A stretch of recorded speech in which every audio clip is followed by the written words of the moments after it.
Hi, I'm Kimberly Butler. Welcome to my vlog.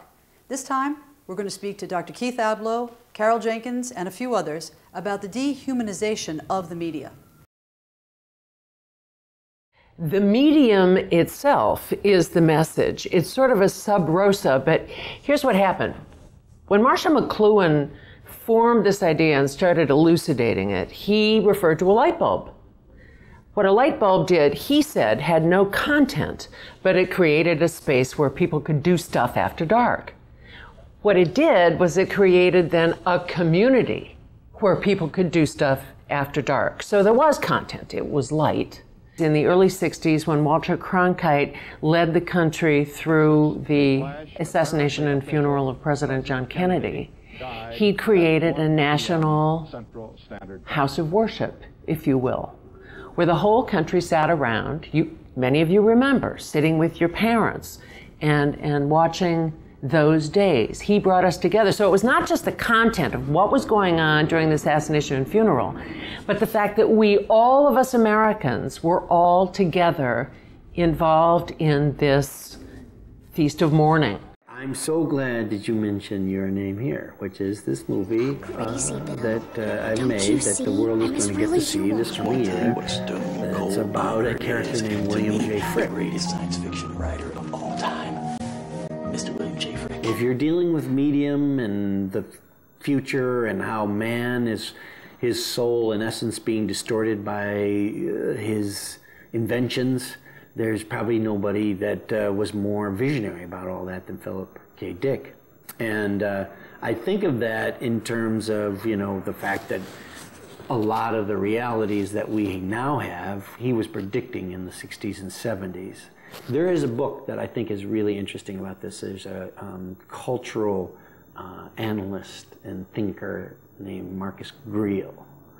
And he wrote a book called Prophecy, The Shape of Things to Come. A lot of it is about how, through time, in American history particularly, there's a message about America and where we're going, and a prophecy of who we are and what we're going to become that is embedded in a very obscure little moments of pop culture. There's no question that the addition of hundreds of television channels has affected the human psyche, because it's just that much more that we're deluged with. There's the expectation, when you create hundreds of channels of television, there's the expectation that you're going to go explore those things. So imagine if your town were boundaryless and had streets stretching to every horizon. You'd be tempted to go down them and get a little bit lost. People are lost in this amount of information. They go searching for themselves.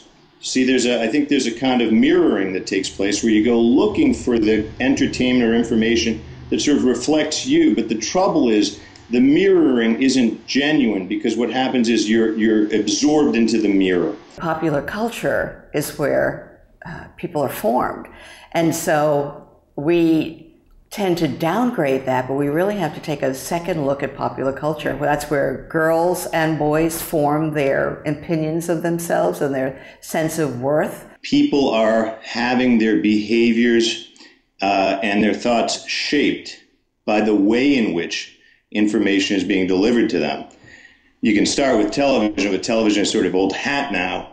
Now the fact that you can chronicle your life via Twitter or YouTube, the idea that you're supposed to have an audience of followers who care that you're at the airport and the lines are long is a shocking development. And in my practice, I have plenty of people coming in who use characters depicted on television in cable dramas or Facebook profiles of others to describe themselves. They've become hunter-gatherers of their self-image, of those things they use to define who they are, taking it from the media.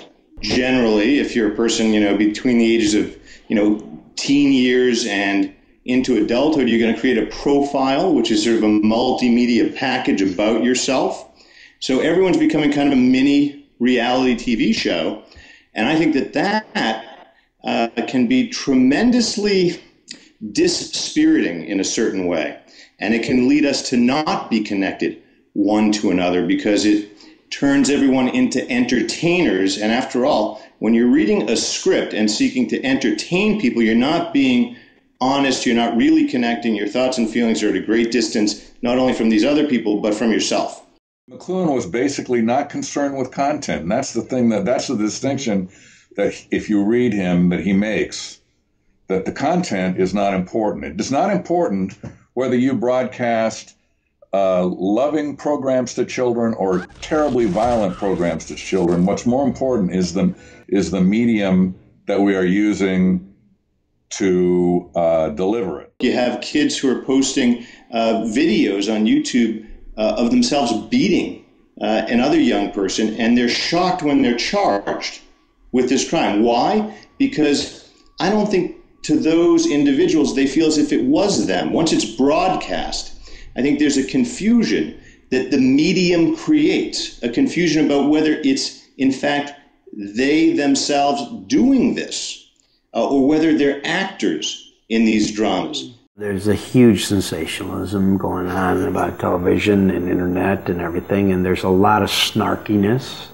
And I think even David Denby wrote a book about it, which is talking about how our culture now is getting distorted by the kinds of things that the media has validated as good behavior. Things like be rude to people, be outrageous. Maybe people wouldn't have those proclivities if it wasn't put in front of them. Maybe they wouldn't go as far about it, but since they're being given it, they're being validated for their lust for seeing people in awkward situations, and it's just a self-feeding monster. Thanks for watching. Join us next time for part 2 of Dehumanization of the Medium.